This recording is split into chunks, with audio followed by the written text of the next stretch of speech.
যখন কবুতরটার বয়স ছিল 15 দিন, তখন আমি মা বাবার কাছ থেকে এটা সরাই দিছি। এই কবুতরটাকে আমি শিকারি বানাবো। তো মূলত 15 দিন আগের থেকে কবুতরটারে খাওয়াই আমি পালতাছি, কিন্তু কবুতরটা আপনার আজকে কতদিন হইব, প্রায় 1 মাস হয়ে যাবে ওই কবুতরটার বয়স।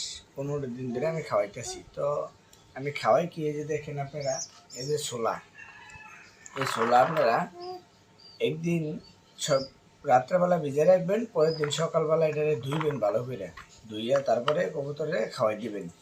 আর আপনারা চাইলে একটু হ্যান্ড ফিটিংও করাইতে পারেন, বা চাউলের গুঁড়া গরম করে এইভাবে শিরিষে করতে পারেন।